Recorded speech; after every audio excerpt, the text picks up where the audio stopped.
그럼 지난 시간에 이어서 최후 추정법에 관한 코딩을 계속 해보겠습니다.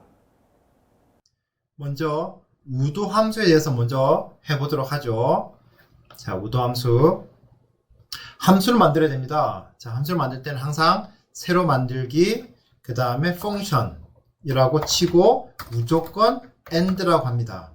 그리고 우도 함수의 이름은 우도 함수라서 ln, lik라고 있습니다. log, likelihood. 그리고 이 인풋은 두 개입니다. 파라메타가 들어가야 되고요. 그 다음에 데이터가 들어가줘야 됩니다. 자, 그리고 아웃풋은 우도 값이죠. ln, l이라고 그러겠습니다. ln, l이라고 그러고 하고, 자, 저장.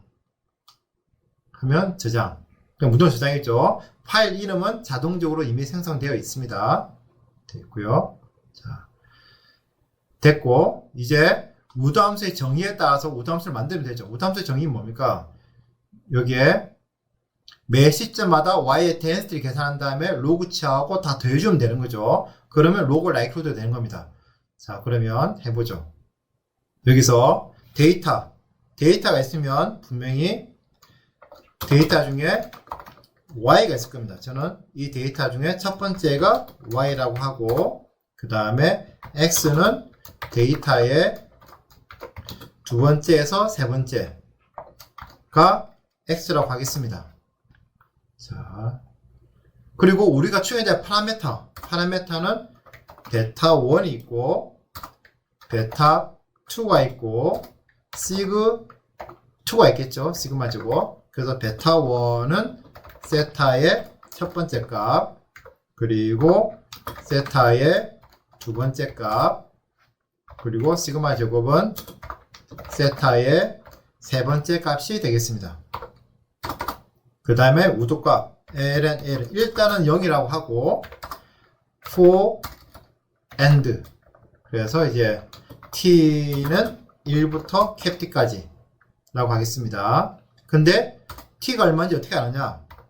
t가 얼마인지 어떻게 하냐면 t, 물결은 사이즈의 y 이렇게 하면 되겠죠. 이렇게 해도 되고, 또는 그냥 로스 이렇게 하셔도 됩니다. 이거는 뭐냐면 행의 수. 이거는 제가 만든 함수고, 제가 만든 이 함수는 이 라이브러리에 들어와 있습니다. 여기 안에 들어와 있습니다. 이거는 그냥 행의 수를 주는 명령어입니다. 열의 수는 컬스고요. 자, 그러면 이제 이게 observation의 수가 되겠죠. 자, 그러면 ln lik 이름이 같으면 안 되니까 ln f ln pdf로 하겠습니다. ln pdf는 제가 일단 ln pdfn인데 y의 t번째 값이더라고. 그 다음 평균은 여기다가 따로 쓸까요? 그냥 y 햇이라고 시그마 제곱. 그러면 y 햇이 뭐냐? y 햇이 뭐냐면 이게 x의 그죠? x가 있으면 하나하나 쓸까요? x1은 두 번째, x2는 데이터의 세 번째. 그래서 y햇은 x1의 t번째 값 곱하기 베타1 더하기 x2의 t번째 값의 베타2. 이러면 이제 yt의 평균이 될 것이고, 그죠?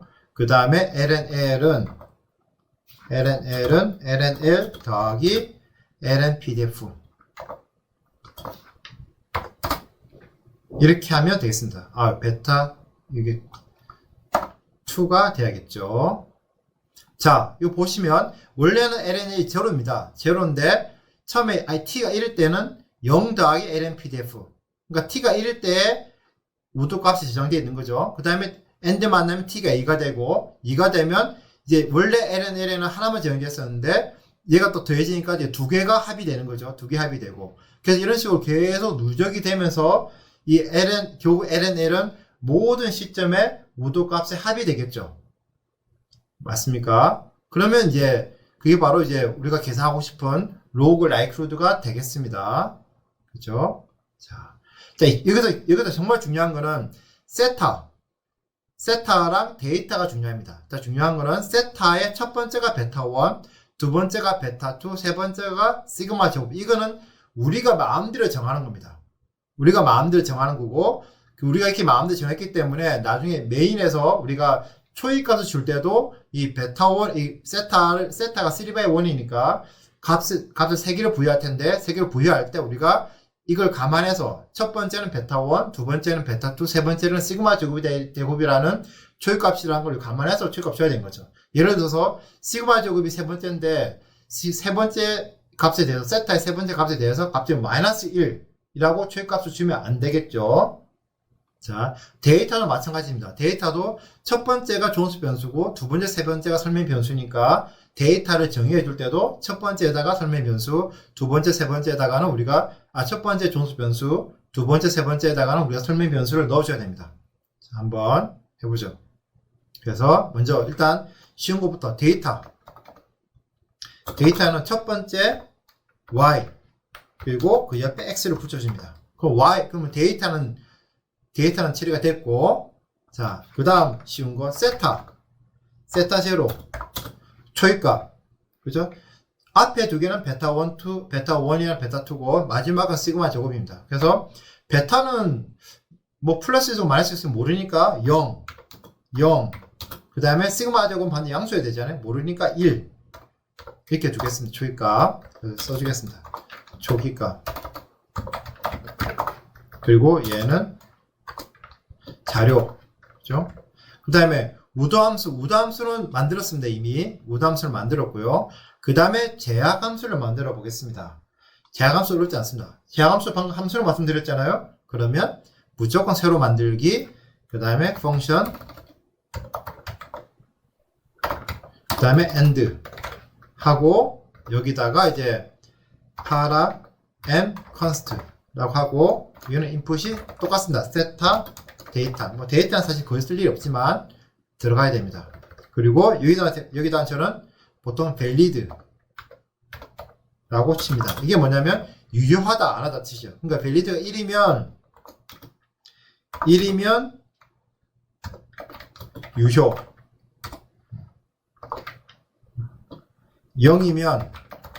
0이면 제약을 불만족한다는 뜻이에요. 근데 제약을 부여해야 될 게 뭐가 있습니까? 시그마 제곱밖에 없죠. 그래서 valid는 자, 한번 해보십시오. 시그마 제곱 어디 있습니까? 시그마 제곱은 쓰십시다. 시그마 제곱, 시그2는 세타의 세 번째입니다. 그죠? 그래서 시그마 제곱은 0보다 크다. 자, 설명드리겠습니다. 자, 좀 이상하죠? 시그마 제곱은 0보다 크다. 이건 무슨 뜻이냐면 이것도 명제입니다. 시그마 제곱이 0보다 크다는 게 명제이기 때문에 아웃풋은 참 아니면 거짓이고 참이면 1, 거짓이면 0입니다. 만약에 이게 참이라면 1이죠. 그럼 밸리드는 1이에요. 그러면 제약을 만족하는 거예요. 그런데 거짓이다 그러면 시그마 제곱이 음수다. 그러면 이게 거짓이기 때문에 0이에요. 그럼 0이 되면 제약을 불만족하는 겁니다. 그럼 이게 왜 중요하냐? 왜 중요하냐면 아까 요 그림에서 넘어간다 그랬잖아요. 초이값을 주면 세타5는 넘어간다 그랬잖아요. 그죠? 근데 세타5는 넘어가는데 이 넘어간 값이 제가 만족하지 않으면 그 값에서 함수값을 계산하는 게 의미가 없습니다. 애초에 제가 만족하지 않으니까. 그래서 값을 넘어갈 때 제약을 만족하는지 아닌지를 먼저 검증을 하고, 제약을 만족을 하면 그 값에서 우두값을 계산해서 그 값을 갈지 말지를 결정하는 겁니다. 근데 제약을 만족하지 않는다면 우리가 이동을 너무 많이 한 거죠. 현재 값은 제가 만족하고 있는데 이동했더니 제가 만족하지 않는다. 그럼 이제 이동폭을 줄이는 겁니다. 그런 식으로 해서 그때 값을 찾아 나가는 겁니다. 자, 그래서 우리의 목표는 극대값 찾는 거고, 우도함수의 극대값 찾는 거고, 그리고 그 극대값은 반드시 제약을 만족하는 값에서만 함수를 비교하면서 그 함수의 극대값을 찾아가는 겁니다. 자, 이것도 저장. 하면 됐습니다. 자, 그러면 다시 보겠습니다. 목적 함수 ln, lk 만들었죠. 파라임 컨스트 만들었습니다. 그러면 세타즈로 만들었고요. 데이터도 우리가 정해줬습니다. 그죠? 그러면 한번 실행을 해보겠습니다. 실행. 값이 나오면서 뭔가 됐죠? 보시면 끝에 쭉 보시면 추정치가 어떻게 됩니까? 1, 2, 3 된 거죠. 1, 2, 1 나오죠. 앞에 두 개는 뭡니까? 앞에 두 개는 베타 1, 베타 2고 마지막이 시그마 제곱입니다. 출값이 1, 3, 1인데 1, 3, 그렇죠. 1, 3이네. 그죠? 3, 1. 추정이 잘 되죠? 최적화가 잘 된 겁니다. 그래서 DISP 세타 헷 추정이 된 거고요. T값 계산해야겠죠. T값 어떻게 계산합니까? 여기에 분산이 있잖아요. 그러면 우리가 스탠더드 에러 세타의 스탠더드 에러 어떻게 계산합니까? SQRT에 다이아그에 그 다음에 분산. 그래서 분산 분무산에 다이아그를 취한 다음에 스퀘어루트 치어주면 그게 바로 스탠더드 에러고 T 밸류는 추정치에다가 점 나누기 스탠더드 에러 언더바 세타 되겠죠? 그래서 디스플레이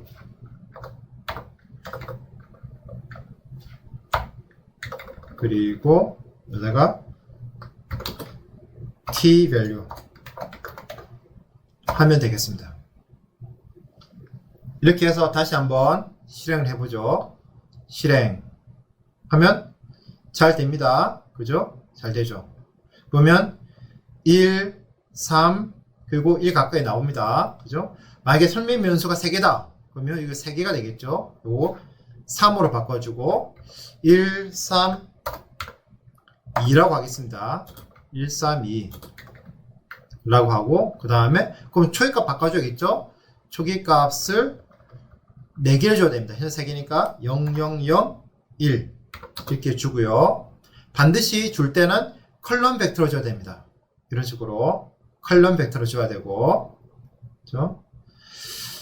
그리고 우도함수 바꿔줘야 됩니다. 우도함수 이제는 x1, x2, x3 만들어줘야 되죠. x3는 3니까 이제 데이터의 네 번째가 될 거고 그 다음에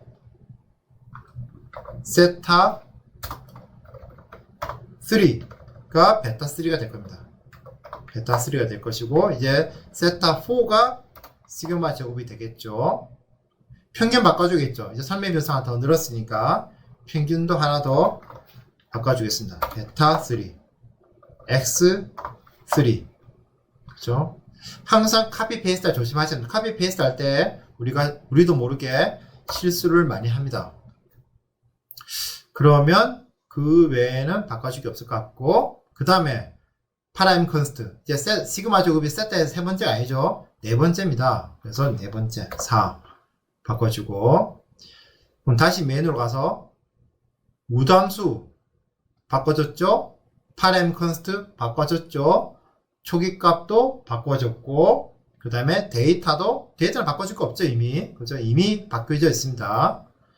이렇게 해서 한번 다시 실행을 해 보겠습니다. 실행하면 추루가 1, 3, 2거든요. 추정치가 1, 3, 2 추정이 잘 되네 그죠? 따라서 MLE가 믿을만하고 현재 이 코드에는 오류가 없는 것 같습니다. 그죠? 직접 한번 천천히 해보시길 바랍니다. 방금 우리는 시뮬레이션을 통해 최후치용법을 매트랩으로 구현했습니다. 다음 시간에는 최후치용법을 실제 자료에 적용해 보겠습니다. 감사합니다.